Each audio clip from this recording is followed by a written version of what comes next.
வணக்கம் நண்பர்களே. இன்றைக்கி நம்ம கூட அரசியல் களத்தில் உரையாடுறதுக்காக இணைந்திருப்பவர் புதிய தமிழகம் கட்சியுடைய தலைவர் அண்ணன் கிருஷ்ணசாமி அவர்கள். வணக்கண்ணா. வணக்கங்க. நல்லா இருக்கீங்களா? ரொம்ப நல்லா இருக்கு. நீங்கள் நல்லா இருக்கீங்களா? நல்லா இருக்கேன். எனக்கு உங்களை நான் ஆரம்பத்திலே சொன்ன மாதிரி அப்படியே தான் இருக்கிறீங்க. 90களில் தென்பகுதியை கிருஷ்ணசாமி அப்படிங்கிற ஒரு பெயர் வந்து பெரிய அளவில் அதிரவிட்ட பெயர். நான் அப்போ இருந்து உங்களை கவனிச்சிக்கிட்டு இருக்கேன். தொடர்ச்சியாக நம்ம அரசியல் களத்தை வந்து பார்த்துக்கிட்டு இருக்கனால கிருஷ்ணசாமி அவர்களுடைய பயணத்தை வந்து ஓரளவுக்கு பார்த்துக்கிட்டு இருக்கேன். எனக்கு உங்களுடைய முன்கதையை வந்து உங்களுடைய குரலிருந்து கேட்டால் சரியாக இருக்குன்னு நினைக்கிறேன். உங்களுடைய ஆரம்ப காலம், நீங்கள் எப்படி ஒரு மருத்துவர் இந்த அரசியல் களத்துக்கு அதுக்கு வந்து கொஞ்சம் பயங்கரமான ஒரு ரத்த பூமியான ஒரு களம் நீங்கள் தேர்வு பண்ணியிருக்கிறது, இதுக்குள்ளே எப்படி வந்தீங்க? ஒவ்வொரு மனிதனுடைய அரசியல் சூழ்நிலை தீர்மானிக்கிறது வந்து புறச்சூழ்நிலையும் அகச்சூழ்நிலை ரெண்டும் தான். அகவும் புறம் சேர்ந்து தான் எல்லா விஷயத்தையுமே வடிவமைக்குது. அது வந்து ஒரு பயிரினமாக இருந்தாலும் சரி, ஒரு மரமாக இருந்தாலும் சரி, ஒரு விலங்கினமாக இருந்தாலும் சரி, எல்லாமே வந்து அகச்சூழ்நிலையும் புறச்சூழ்நிலையும் சேர்ந்து தான் அமைக்குது. இப்போ அந்த வகையில் வந்து என்னை ஒரு அரசியல் உருவமாக வந்து எது வடிவமைச்சது அப்படின்னு சொன்னால், ஒன்று நான் வாழ்ந்த கிராமத்தினுடைய சூழ்நிலைகள், அங்கு அன்றைய இருந்த சமூக சூழல்கள், அது வந்து எங்களுக்கு வந்து ஒரு உந்துதலாக இருக்குது. வெளிப்புற சூழ்நிலைகள் வந்து உந்துதலாக இருக்குது. அந்த கிராமத்தினுடைய சூழ்நிலைகள் ஒரு அழுத்தம் வந்து உருவாக்கும். அது வந்து மாணவ பருவங்களில் ஏற்பட்ட அழுத்தம், அதுக்கு பிறகு கல்லூரி போகிறபோது அது அதனுடைய பரிணாமம் வந்து கொஞ்சம் அடுத்த கட்டத்துக்கு போகுது.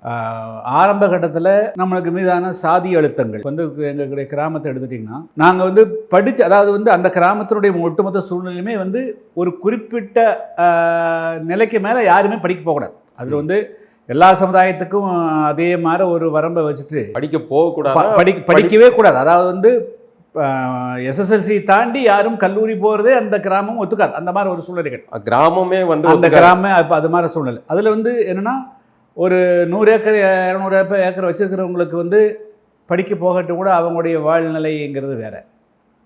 அவங்களால அதை வந்து அந்த நிலத்தை வைத்து அவங்களுக்கு ஒரு சமூக அந்தஸ்தை வைத்து அவங்களால தக்க வைத்துக் கொள்ள முடியும். நம்ம வந்து ஒரு எளிய ஒரு சாதாரணமான ஒரு மத்திய தர ஒரு 6 ஏக்கர் பூமி தான் எங்களுடைய சொந்த நிலம். அப்போ நம்மளுக்கு வந்து அந்த சொந்த நிலம் மட்டுமில்லை, நம்ம வந்து கல்விங்கிறது மிக மிக முக்கியமாக இருக்குது. கல்வி வந்து நம்ம அடுத்த கட்டத்துக்கு நகர்ந்து போகிறதுக்கு கல்வி வந்து அடித்தளமாகுது. ஒன்று, கல்வி வந்து நம்முடைய வாழ்வாதாரத்துக்காக மட்டுமில்லை, சமூக விடுதலைக்கே வந்து கல்வி இருந்தால் தான் நம்ம வந்து போக முடியும். வாழ்வாதாரத்தை காட்டில் நான் எப்படி பார்த்தேன்னா, நான் இன்னும் சொல்லப்போனால் நம்ம 6ஆம் வகுப்பு 7, 8 படிக்கின்ற காலத்திலேயே வந்து பிளேட்டோனுடைய அரசியல் முதல்ல வந்து படித்ததே வந்து பிளேட்டோனுடைய அரசியல் தான் புத்தகம் தான் நான் ஃபஸ்ட்டு பார்த்த புத்தகம். இப்போ நீங்களும் சொல்லப்போனால் அப்பொழுது வந்து நான் வந்து எங்களுடைய சொந்த கிராமத்திலிருந்து ஏறக்குறைய 4.5 கிலோமீட்டர் தாண்டி தான் வந்து பள்ளி படிப்பு உயர்நிலை பள்ளிக்கு போக முடியும். அப்போ அந்த போகிற போதும் கூட அது காட்டுத்தரத்தில் தான் போக முடியும். பெரிய பிரதான சாலைன்னு சொல்ல முடியாது. வெறும் தோட்டத்து சாலை வழியாக தான் அப்படி தான் போக முடியுங்க. வரப்பு வழியாக தான் போகும். சின்ன சாலை தான். 2 பேர் 3 பேர் நடக்கக்கூடிய தடம். அது போகிற போதே படிச்சுட்டு போகும். வச்சுங்களா, வரும்போது படிச்சுட்டு வரும். ஸோ அப்போ அதுபோல் வந்து எனக்கு ஊரை பற்றி சொல்லுங்கள். எங்கள் ஊர் வந்துங்க இப்பொழுது வந்து திருப்பூர் மாவட்டம் உடுமலைப்பேட்டை பக்கத்தில் இருக்கக்கூடிய மசக்கவுண்டர் என்பதுங்கிற கிராமம் தான். அது வந்து ஒரு சின்ன கிராமம். அம்மா அப்பா அவங்கெல்லாம் அப்பா வேறு வந்து கருப்புசாமி, அம்மா தாமரை அம்மாள். நாங்கள் எங்கள் வீட்டில் வந்து விவசாயி தான். எங்களுக்கு வந்து சொந்த பூமி வந்து 6 ஏக்கர் நிலம், எங்களுக்கு கிணத்து பாசனம் உண்டுங்க. ஸோ நாங்கள் ஒரு சாதாரண நடுத்தர விவசாயி தான். அதான் வந்து எங்களுடைய மூத்த சகோதரர் 4 பேர், சகோதரிகள் 3 பேர். அப்போது கிராமத்தினுடைய சூழ்நிலையில் நாங்கள் வந்து அங்கே வந்து கொஞ்சம் அடக்குமுறைகள் ஒடுக்குமுறைகள்ங்கிறது வந்து ஃபிசிக்கலாக இல்லாட்டியும் கூட உளவியல் ரீதியாக கல்வி ரீதியாக படித்து மேலே வரக்கூடாது. அந்த ஊருக்குள்ளேயே பிற சமுதாயம் சேர்ந்தவங்க தான் கூட அவங்களுக்குள்ளேயே நீ ப்ளஸ் எஸ்எல்சிக்கு மேலே போகக்கூடாது, நீ போனால் சொத்தில் பங்கு இல்லை அப்படின்னு சொல்லிட்டு அவன் அந்த பையனை டிமாரலைஸ் பண்ணி விட்டுருவாங்க. இப்போ 3 பேர் இருந்தாங்கன்னா ஒருத்தர் மட்டும் படிக்க போனோன்னா வேண்டாம், ஒரு சொத்தில் பங்கு கிடையாதுன்னு சொன்னோன்னா அவன் வந்து சொத்து தான் முக்கியம்னு சொல்லிட்டு அவன் கல்வியை பற்றி தான் விட்டுருவாங்க. அதாவது நீங்கள் சொல்கிறது வந்து வெறுமனே இந்த குறிப்பிட்ட சமூகம்னு இல்லை, அந்த கிராமத்துடைய பண்பு, அந்த கிராமத்தினுடைய இதே அப்படி தான். அந்த பொதுவாக அந்த கிராமத்தினுடைய ஃபேஸே முகவரியே அப்படித்தான். அப்போ நீங்கள் அதை வந்து சாதி ரீதியான கொடுமை அப்படின்னு சொல்ல முடியாது. வந்து அது அந்த கிராமத்தினுடைய பழக்கம் அப்படி. அதை வந்து அவங்க அடாப்ட் பண்ணுறதுல வந்து அவங்களுக்கு வந்து வேறு பார்த்தேன். நம்மளுக்கு வந்து கல்வி மிக மிக முக்கியமாக தேவைப்படுது. ஆனால் இப்போ நீங்கள் படிக்க போகிறீங்கன்னா அவங்க வந்து உங்கள் கழுத்தில் வந்து கத்தி வைக்கல. அப்போ அதாவது கழுத்து மேலே கத்தி வைக்க வேண்டிய அவசியம் கிடையாது. ஆனால் எப்படி ப்ரெஷர் கொடுப்பாங்கன்னா, அம்மா பேர் தாமரை வந்து எங்கள் பையனை நிறுத்திக்கிட்டேன், ஏன் உங்கள் பையனை மட்டும் படிக்க வைக்கிறீங்க. இப்படி சொல்லுவாங்க. எந்த பள்ளிக்கூடத்தில் படிச்சீங்க? என்னங்க, எந்த பள்ளிக்கூடத்தில் படிச்சீங்க? அங்கே பக்கத்தில் வந்து பூளவாடி அப்படிங்கிற உடுமலை நாராயணகவியினுடைய சொந்த ஊர் பூளவாடி. ஓ, அந்த ஊரில் அவர் வந்து நான் அரசு 10th பள்ளி. அரசு பள்ளி தான் அது. அந்த பள்ளியில் வந்து எஸ்எஸ்எல்சியில் அதிகமான மதிப்பெண் பெற்றது நான் தான். அது மட்டும் இல்லாமல் முதல் அந்த பள்ளியிலேருந்து டாக்டர் ஆனதும் நான் தாங்க. நாராயணகவி கூட எனக்கு எஸ்எஸ்எல்சி படிக்கிற போது அவர் வந்து பாடம் எடுத்துக்கிறார். வருவார் உள்ள ஸ்கூலுக்குள்ளே நேராக திடீர்னு வந்துடுவார். அப்போது நாங்கள் அப்போல்லாம் ஒரு 20 மாணவர்கள் தான் இருப்போம் ஒரு கிளாஸில்.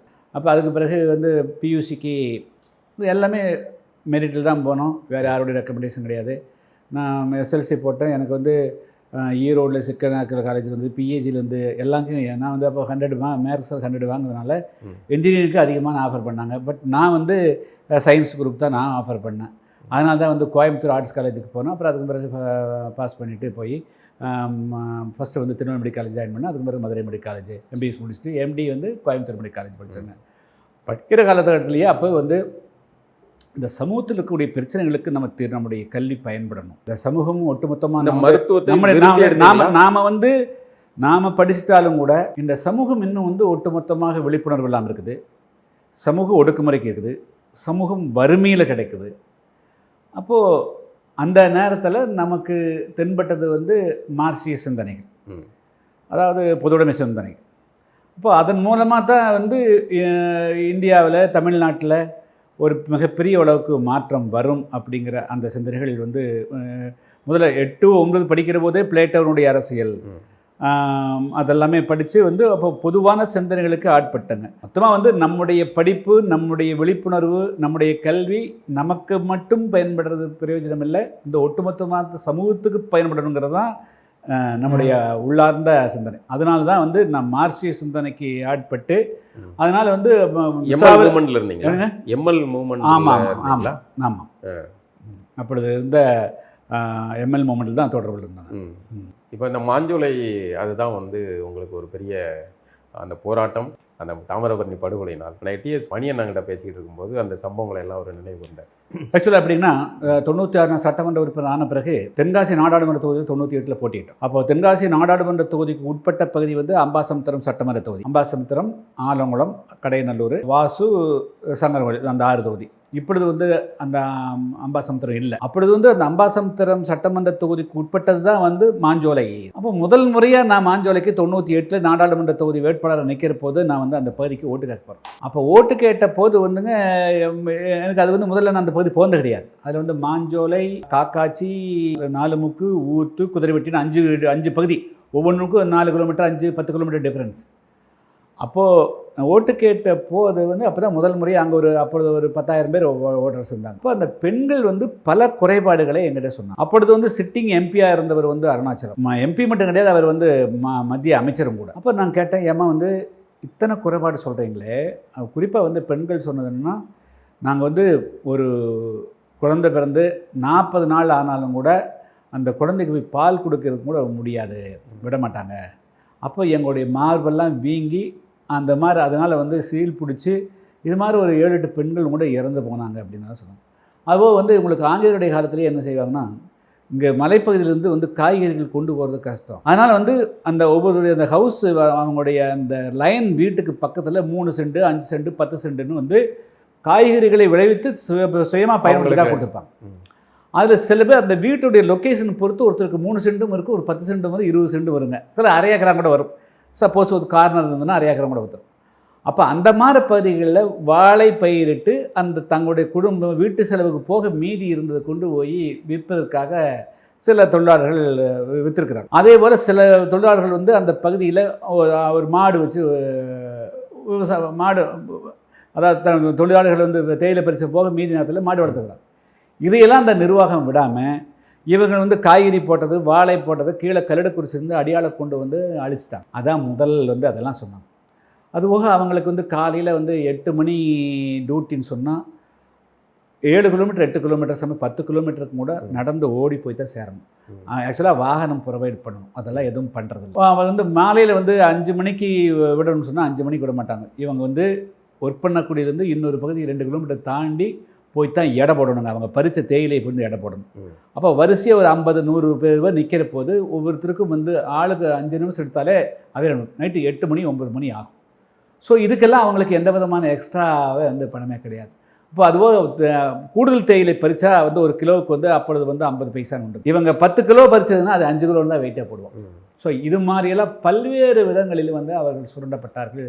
அவர்கள் வந்து மிகப்பெரிய அளவுக்கு அவர்களுக்கு வந்து மனித உரிமை மீறல் நடந்தது. அப்போது இதெல்லாம் கேள்விப்பட்டோன்னா அப்போ வந்து சரி நான் வந்து நீங்கள் ஓட்டு போடுங்க, நான் வெற்றி பெற்றாலும் வெற்றி பெறவில்லை என்றாலும் சென்று மீண்டும் உங்களை வந்து நான் பார்ப்பேன். அப்போ அதுக்கு பிறகு தேர்தலில் அப்போ அந்த தேர்தலில் வெற்றி பெறலை இருந்தாலும் கூட அதுக்கு பிறகு வந்து ஒரு மாதம் கழித்து அங்கே இருக்கக்கூடிய தொழிலாளர்களுடைய அந்த பெண்கள் குழுவெல்லாம் வந்து எங்கிட்ட ரிப்போர்ட் பண்ணாங்க. ஏன் நீங்கள் வரணும்னு சொன்னீங்க, எங்களுக்கு இந்த பிரச்சனைகள் முடிக்கல, எங்களையெல்லாம் பழி வாங்குறாங்க, கீழே இருந்து எங்களை 20 கிலோமீட்டருக்கு மேலே ட்ரான்ஸ்ஃபர் பண்ணுறாங்க, நாங்கள் உங்களுக்கு ஓட்டு கேட்டவங்களுக்காக பண்ணுறாங்க. இது மாதிரி பல்வேறு விஷயம் இப்படியெல்லாம் பண்ணுவாங்களே, ஏமா இப்படியெல்லாம் பழி வாங்குறாங்க சொல்லிட்டு நான் வந்து ஐ ட்ரை டு கால் தம். அந்த மேனேஜரை வந்து ஃபோனில் ட்ரை பண்ணோம், அவங்க கிடைக்கல. அப்புறம் அதுக்கு பிறகு தான் நாங்கள் வந்து ஆர்ப்பாட்டம்னு சொல்லிட்டு அந்த தொழிலாளர்களுக்கு வந்து ஆர்ப்பாட்டத்தை போட்டோம். அதுக்கு பிறகு அங்கேருந்து 70 கிலோமீட்டர் நடந்து வந்து நாங்கள் திருநெல்வேலி வந்தோம். அப்புறம் அதுக்கு பிறகு அந்த போராட்டங்கள் வந்து பெரிய அளவுக்கு மனித உரிமைக்கு எடுத்துகிட்டு போனோம். ஸோ பெரிய அளவுக்கு அது போச்சுங்க. அந்த போராட்டம் வந்து ஒரு பெரிய ஒரு எழுச்சி அடைந்த போராட்டம். கடைசியில் அது ஒரு மிகப்பெரிய ஒரு மரண ஓலத்தோட முடிஞ்சு போனது. அதாவது அது வந்து நாங்கள் சிறிது எதிர்பார்க்கல. அது வந்து அதில் வந்து நம்ம இப்படி ஒரு போராட்டத்தை துவங்கணும், இப்படி ஒரு இதில் நடந்து போச்சு, நிகழ்வு ஆகி போச்சு அப்படிங்கிற வருத்தம் என்னைக்கு அது உங்களுக்கு இருக்கா? அது எப்படி இல்லாமல் இருக்க முடியுங்க? சரி, நாங்கள் வந்து அந்த போராட்டம் எப்படி 8 மணி நேரம் வேலை. அதாவது காலை 8 மணிக்கு போயிட்டு மாலை 4 மணி வரலும். அதுக்குள்ளே தான் சாப்பாடு, அதுக்குள்ளே தான் வந்து அவங்களுக்கு 15 நிமிஷம் ஓய்வு எல்லாமே. ஆனால் அவங்க வந்து 6 மணி வரையில் வேலை கட்டாயப்படுத்துகிறாங்க. அதை எதிர்த்து தான் வந்து 625 தொழிலாளர்கள், அதில் வந்து 225 பெண்கள், 10 கைக்குழந்தைகளோட மாவட்ட ஆட்சியராக இருந்த தனபால் வீட்டுக்கு முன்னாடி மறியல் செய்ததுக்காக அதை என்ன பண்ணிட்டாங்க, தொழிலாளர்கள் வந்து நாங்கள் 8 மணி நேரம் தான் வேலை செய்யும் அப்படின்றதுக்காக 4 மணிக்கு அவங்க தேயிலை பறிக்கிறது நிறுத்திட்டாங்க. அந்த 4 மணிக்கு நிறுத்துனதுனால 6 நாள் சம்பளத்தையே கட் பண்ணிட்டான். எங்களுக்கு வந்து இந்த சம்பளத்தை கொடுக்கணும்னு சொல்லிட்டு அவங்க வந்து போராடினாங்க. அப்போ அந்த போராட்டத்துக்கு வந்து நாங்கள் இவங்க போராடி இருக்கிறாங்க. அவங்க ஜெயிலில் கொண்டு திருச்சியில் ஜெயிலில் வச்சாங்க. அவர்களை விடுதலை செய்யணுக்காகத்தான் வந்து அதன் தலைமையில் வந்து அன்றைக்கி வந்து 5 சட்டமன்ற உறுப்பினர்கள் போராட்டம். அதில் வேறு எந்த விதமான அந்த அரசுக்கு எதிராகவும் இல்லை முடியாது. அந்த அவங்கள வந்து நிபந்தனையின்றி விடுதலை செய்யணுங்கிறது அவங்களுடைய கோரிக்கை. அதில் தேவையில்லாமல் தத்தி சார்ஜ் பண்ணி 1 வயது குழந்தை உட்பட 17 பேர் வந்து தாமிரபரணி ஆற்றில் உயிரிழக்க வேண்டிய சூழ்நிலை ஏற்பட்டு அது நம்முடைய வரலாற்றில் மிகப்பெரிய ஒரு துயரமான சம்பவம். அது நாளைக்கு வந்து ஜூலை 23ஆம் தேதி நாளைக்கு வந்து என்னுடைய 27வது ஆண்டு நினைவு நாள்ச்சி என்னுடைய தலைமையில் வந்து நம்ம ஒவ்வொரு வருஷம் நாங்கள் வந்து அந்த நினைவாஞ்சலி கொண்டாடிட்டு இருக்கிறோம். இன்னும் ஆனால் இது கொண்டாடும் கூட இன்னும் அந்த மக்களுடைய பிரச்சனை முடியலைங்க. அதாவது மாஞ்சோலைங்கிற பகுதியே இன்னைக்கு அதாவது என்ன பண்ணுறாங்க, இப்போ வந்து அந்த தேயிலத்தோட தொழிலாளர்கள் வந்து பிபிடிசி கம்பெனி வந்த பிறகு போனவங்க கிடையாது. அதுக்கு முன்னாடி அது ஜமீன் கிட்ட இருக்குதுங்க. அதுக்கு முன்னாடி ராஜா கிட்ட இருக்குது. இப்போ வனப்பகுதிகளை உருவாக்குவதற்காக கீழிருந்து மக்கள் வந்து ஏற்கனவே போய் செட்டில் ஆகிட்டாங்க. அவர்களைத்தான் வந்து தேயிலை பயன்படுத்திருக்கிறாங்க. அப்போது இந்த கம்பெனி போனால் இவங்க போகணுங்கிற அவசியமே கிடையாது.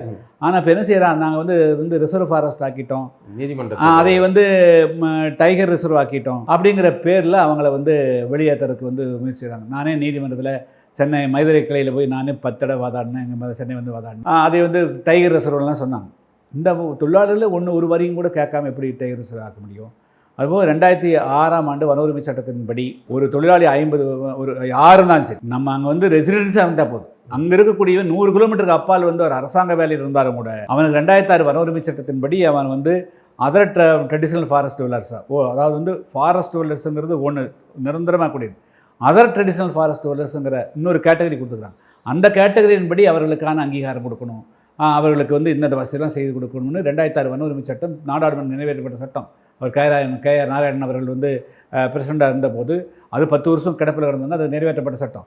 அதன்படி அவர்களை வந்து அங்கே வாழ வைங்க. அவங்களுக்கு ஆளுக்கு 2 ஏக்கரை பட்டா போட்டு கொடுக்க வேண்டாம், பயன்படுத்துறது கொடுங்க. நீ இன்றைக்கி ஆடு கொடுக்குற மாடு கொடுக்குற அதை அங்கேயே கொடு. ஒரு 500 குடும்பம் 1000 கூட இருக்குது. ஏற்கனவே பல பகுதியில் இந்தியாவுடைய எல்லா பகுதியிலும் வனப்பகுதியில் இருக்கிறாங்க. சத்தீஸ்கரில் இருக்கிறாங்க, நார்த் ஈஸ்டில் இருக்கிறாங்க, எங்கெல்லாம் ஊட்டியில் இருக்கிறாங்க, கொடைக்கானல் இருக்கிறாங்க. இங்கே இருக்கக்கூடிய மக்களை மட்டும் ஏன் நீங்கள் வந்து அப்போது வெளியேற்றுறீங்க? அதுக்குள்ளே பெரிய உள்நோக்கம் இருக்குது. அப்படிங்கிறதுனால வந்து இன்னும் இன்னைக்கு வெளியும் போராடிட்டு தான் இருக்கிறோம். நாளைக்கு கூட ஒரு அனைத்து கட்சி கூட்டம் வச்சிருக்கோம். தொண்ணூறுகளில் நீங்கள் எல்லாமே வந்து இன்றைக்கு அந்த வார்த்தை எனக்குமே உடன்பாட்டில் உங்களுக்கு உடன்பாடு தலித்திய வார்த்தைங்கிற வார்த்தையின் பின்னணியில் அம்பேத்கர் பிம்பத்தின் அடையாளத்தோடு தான் நீங்கள் எல்லாருமே வந்து ஒன்றிணைந்து இயங்குனீங்க. இப்போ இன்றைக்கி அந்த கிருஷ்ணசாமி அவர்கள் வந்து இன்றைக்கி அவர் ஒரு சங்கி ஆயிட்டாரு அப்படிங்கிற ஒரு விமர்சனத்துக்கு உள்ளாகிற நிலைக்கு வேற ஒரு வடிவத்துக்கு நீங்கள் மாறி இருக்கீங்க. இந்த மாற்றம் வந்து எப்படி? அது முழுக்க முழுக்க தவறான பார்வைங்க. அதை வந்து என்னை பற்றியும் எங்களுடைய இயக்கத்தினுடைய பூர்வீகத்தை பற்றியும் வரலாற்றை பற்றியும் தெரியாதவர்கள் வந்து பேசக்கூடிய வார்த்தை. அதாவது எதை வைத்து அவர்கள் அப்படி சொல்லுறாங்க? வரலாற்றில் ஒரு சமுதாயம் தன்னை வந்து விடுவித்துக் கொள்வதற்கு எல்லா வழிகளையும் எடுக்கணும். எல்லா வழிகளையும் இப்போ நீங்கள் பார்த்தீங்கன்னா 1922 பர்மாவில் வாழ்ந்து கொண்டிருந்த பறையர்கள் எங்களை வந்து பறையர் என்று அழைக்கக்கூடாது, பஞ்சமர் என்று அழைக்கக்கூடாது, எங்களுக்கு இது தாழ்வாக இருக்கிறது என்று ஆங்கிலேயருக்கு எழுதிய கடிதத்தினுடைய அடிப்படையில் அவருடைய பெயர் நீங்கள் வந்து ஆதிராவிடராக வைத்துக் கொள்ளுங்கள், திராவிடராக வைத்துக் கொள்ளுங்கள் என்று மாற்றப்படுகிறது. அதை யாராவது தவறாக பார்க்குறாங்களா? அதே போல இப்பொழுது எங்களை பல்லர் என்று அழைக்க வேண்டாம், தேவேந்திரகுல வேளாளர் என்று அலை என்று சொன்னால் மட்டும் இதை வந்து நீங்கள் ஆர்எஸோட பார்க்கறது எப்படி செய்ய முடியும்? ஏன் இந்த கோரிக்கை வந்து வேற மாதிரி இருந்தது, இது வந்து நீங்கள் வந்து போய் ஆர்எஸ்எஸ் மேடையில் போய் நிற்கிறதுனால அந்த முத்திரை வருதோ? இல்லை, அதாவது நான் கேட்கறது வந்து அதை விட்டுருங்க, அதுக்கு நான் அப்புறம் சொல்கிறேன். ரெண்டும் ஒன்று தானே. சாணான் என்று அழைக்கக்கூடாது என்பதற்காக நாடார் என்று போகிற போது, கவண்டன் என்று சொல்லக்கூடாதுக்காக கவுண்டர் ஆகிற போது, செட்டி என்பது வந்து செட்டியார் ஆகிற போது, முதலி என்பது முதலியார் ஆகிற போது, பல்லர் என்பது தேவேந்திரகுல வேளாளர் என்பதை ஏற்றுக்கொள்வதற்கு அப்போ இந்த சமூகத்துக்கிட்ட ஏதோ ஒரு குறைபாடு இருக்குது, ஏதோ ஒரு. அப்போ குறை எங்கிடத்துல இல்லை, குறை வந்து அங்கே இருக்குது. நாங்கள் வந்து அப்பொழுது வந்து இந்த தேவேந்திர வேளாளர் பெயர் மாற்றம் மட்டுமல்ல, நாங்கள் வந்து இந்த தலித் ஸ்டிக்மா, அதாவது இப்போ கூட வந்து ஆதிராவிடங்கிற பேரை வந்து மாற்றணும்னு சொல்லி வருதில்ல, எங்கிருந்து வருது? எத்தனை காலத்துக்கு இந்த ஸ்டிக்மா வச்சிருக்கிறது? இதன் மூலமாக என்ன லாபம்? இப்போ நீங்கள் பார்த்தீங்கன்னா நான் எல்லாமே வந்து நான் சொல்லிக்கிறேன், அகமும் புறமும் தான் சொல்லியிருக்கேன். நான் எதையும் வந்து என்னுடைய எண்ணங்களை மற்ற மாதிரி தெரிஞ்சது கிடையாது. I will take from outside and வெளியிருந்தால் எடுத்துக்குவேன். கிராமங்கள் போகிறப்போ இளைஞர்களும் பெண்களும் குறிப்பாக பல்லருங்கிற பேரை நீங்கள் இழிவாக்குறதுங்களா? நான் இழிவாக்கல, இழிவு ஆக்கிறாங்கல்ல. எந்த பேருமே வந்து மோசமானது கிடையாது. ஆனால் அப்படி ஒன்று கருது, எஸ்சிங்கிறது ஷெட்யூல்டு கேஸ்ட்ங்கிறது சாதியா?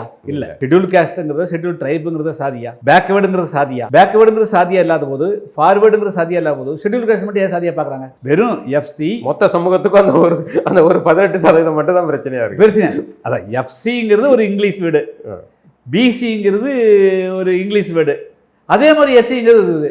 அப்போ எஃப்சிங்கிறது அதை வந்து உயர்வாக பார்க்குறீங்க, இது ஏன் தாழ்வாக பார்க்குறீங்க?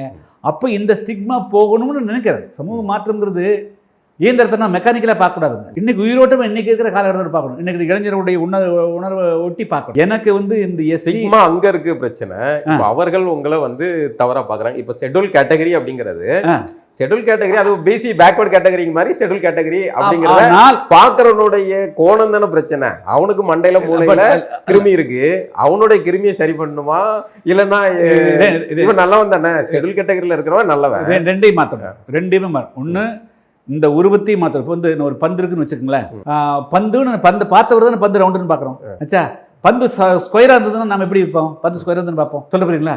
அப்போ வந்து என்ன ஃபீலிங், என்ன இல்லூஷன், என்ன நம்ம வந்து நம்முடைய எந்த பொருளை எப்படி பார்க்கிறோம், பார்த்தவருக்கு அது எப்படி மனசில் பதியுது. அப்போ வந்து தெரிஞ்சோ தெரியாமையோ ஷெட்யூல்டு காஸ்ட் என்று சொன்னால் தாழ்வானதுன்னு அவனுடைய மனசில் பதிஞ்சிருச்சு. அவன் விரும்பி பதியல, அவன் மட்டும் அவன் அப்படி பதிய வச்சிருக்கிறாங்க. ஸோ அப்போ அவனை மாற்றோடுங்கிற போது வேறு நிலை. இதுக்கு வந்து ஃபிசிக்கல் இது வடிவம் வேறு கொடுத்தாங்க, வடிவம் வேறு கொடுத்தாங்க. வடிவம் ஷெட்யூல் கேட்டகரி பேரை வந்து வேற மாத்திட்டா அது எல்லாமே உடைச்சிருக்கு, எல்லாமே மாற்றிடுது. அப்போ இந்த இடஒதுக்கீடு செட்டப்பே வேலை நினைக்கிறீங்க? எஃப்சி இது எல்லாமே கம்ப்ளீட்டாக ஃபுல்லாக இதுக்கு மாத்திரத்துக்கு வேற வழி இருக்குது. அப்புறம் சொல்கிறேன், அம்பேத்கர் ஏன் மதம் மாறி? இந்து மதத்துக்கு எதிராக, இந்து மதத்தில் 4 வர்ணத்தில் அடைக்கிறாங்க. இல்லை அப்படி, அதாவது நான் இதுக்குள்ளே இருக்கிறதுனால என்னுடைய இதுக்குள்ளே இருக்கிற வெள்ளம் எனக்கான இழிவு. அப்போ இதை மாற்றணும்னு நினைக்கிறார். அவன் தன்னை மாற்றிக்கணும்னு சொல்ல, அவங்கள மாற்றணும்னு இல்லை. அவர் வந்து இந்து மகாசபை கூட்டத்தில் போய் என்ன பேசுகிற பஞ்சாபில், நான் நீ மாறணும்னு சொல்கிறேன், இந்து மதம் ஒழியணும்னு சொல்கிறேன், நீ மாற மாட்டேன். அதானே அனிகிலேஷன் ஆஃப் காஸ்ட் வந்து அவர் வைக்கிறதானே சொல்றாரு.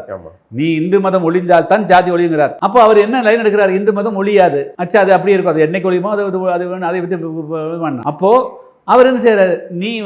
நீ சாதியும் ஒழிக்கிற மாதிரி இல்லை, அப்போ நான் என்னை மாற்றிக்கொள்ளுகிறேன், என்னை மாற்றிக்கொள்ளணும். அவர் வந்து அப்போ வந்து நான் அதுக்கு இந்த நான் இதில் இருக்கிற போது தான் என்னை வந்து நீ சாதியாக்கி தாழ்வாக பார்க்குறேன் ஆச்சா, இந்த ஷெட்யூல் காஸ்டில் இருக்கிறதுனால அல்லது வந்து இந்த சாதி பேர் இருக்கிறனால. ஆனால் நான் ஒட்டு மொத்தமாக என்னுடைய வடிவத்தையே என்னுடைய உருவத்தையே நீ எந்த எதிலிருந்து பார்த்தையோ அதை அப்படியே மாத்திரன்னு சொல்லிட்டு தான் புத்திஸ்ட் கொடுத்தாரு. அதிலிருந்து கொஞ்சம் என்ன மாறிட்டு நான் மதம் மாறல, நான் மதம் மாறல.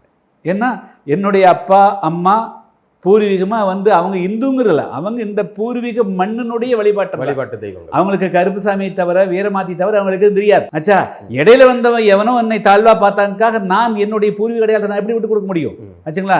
இதை நீங்க ஆர்எஸ்எஸ் பார்த்தீங்கன்னா இப்போ பார்க்கக்கூடிய இப்போ நீங்க உங்களுடைய பூர்வீக அடையாளத்தை எவனோ பார்க்கறதுனால நான் எப்படி விட்டு கொடுக்க முடியுங்கிற ஒரு கேள்வி வைக்கிறீங்க.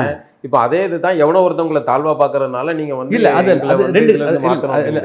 நான் சொல்றேன். அதாவது வந்து பூர்வீக அடையாளம் என்னுடைய வழிபாடு சொல்றேன், என்னுடைய வழிபாட்டு சொன்னேன். அதாவது ஜெனுயினான வழிபாடு. அதை வந்து நீ இந்து என்று முத்திரை குத்தாதீங்க. இந்து என்று அது வந்து ட்ரெடிஷனல். ஆச்சா, இந்த மண்ணை நேசிக்கிறது ஆச்சுங்களா, இயற்கையை நேசிக்கிறது, மழையை நேசிக்கிறது, இது வந்து உலகம் ரோமில் இல்லையா, கிரீஸில் இல்லையா, உலகெங்கும் வந்து இயற்கை வழிபாடு இருக்கு இல்லையா, சூரிய வழிபாடு எல்லாம் இருக்குது. ஸோ அந்த இது வந்து ட்ரெடிஷனல் ஆச்சுங்களா. இந்த ட்ரெடிஷனல் வழிபாட்டையே நான் ஏமாற்றணுங்கிறது தான் என்னுடைய இது. இதுக்கு நீ இந்துன்னு முத்திரை குத்தக்கூடாது. இந்துன்னு ஆமாம், இந்துத்துவத்தை நீங்க ஏத்துக்கலையா? இந்த அடிப்படையில் அது அவசியமே இல்லைங்க, அதுக்குள்ள வரவே இல்லையே. நாங்கள் இல்லை, இப்போ இந்து நாங்கள் தமிழ் பண்பாடு தேவேந்திரோட மக்கள் அல்லது இந்த நாடு வந்து உங்களுக்கு தொல்காப்பியத்தினுடைய படி, தொல்காப்பியத்தில் ஜாதி வேற மாதிரி இருந்தது. மக்கள் வந்து மண்ணோடு வாளோடு சேர்ந்து அவர்கள் பழக்கப்பட்டது. ஸோ அப்போ வந்து இந்த மண்ணினுடைய பூர்வீக குடிமக்கள், வேளாண்மை அடிப்படையாக கொண்ட மக்கள் இந்த நாட்டில் ஏன் வந்து தாழ்வாக கருதப்படணும்? இதை சொன்னா வந்து நாங்க சங்கியா? இல்ல ஆர்எஸ்எஸ் மாநாடுகள் எல்லாம் போய் கலந்துக்கிட்டு அதாவது சூழல் உருவாகுது இல்ல, அந்த இல்ல நட்பினுடைய அடிப்படையில் நாங்க வந்து எல்லாம் தான் கலந்துக்கிறோம் ஆச்சுங்களா. இப்போ வந்து உங்களுக்கு அது முக்கியமா அந்த கோரிக்கை முதன்மையானதாக. அன்னைக்கு வந்து எங்களுக்கு வந்து ரெண்டு முக்கியம். ஒன்று, தேவேந்திர வேளாளர் வந்து பெயர் மாற்றணும். ரெண்டாவது, எந்த எஸ்சி பட்டியலிருந்தே வெளியே வரணும். இந்த ரெண்டும் அண்ணல் அம்பேத்கர் அவர்களுடைய சிந்தனையிலிருந்து தான் நாங்கள் வைக்கிறோம். நீங்கள் இப்போ வந்து எஸ்சி பட்டியலில் ஏதாவது இடஒதுக்கீடு இடப்பங்கீடு பெற்று படித்தீங்களா நீங்கள் மருத்துவர் ஆனதில்? அது இல்லாமல் எப்படி இருந்திருக்குல்ல. இப்போ என்ன கேள்வினா, இப்போ உங்கள் சமூகத்தை சார்ந்தவர்களே வந்து ஒரு குற்றச்சாட்டு வைக்கிறாங்க.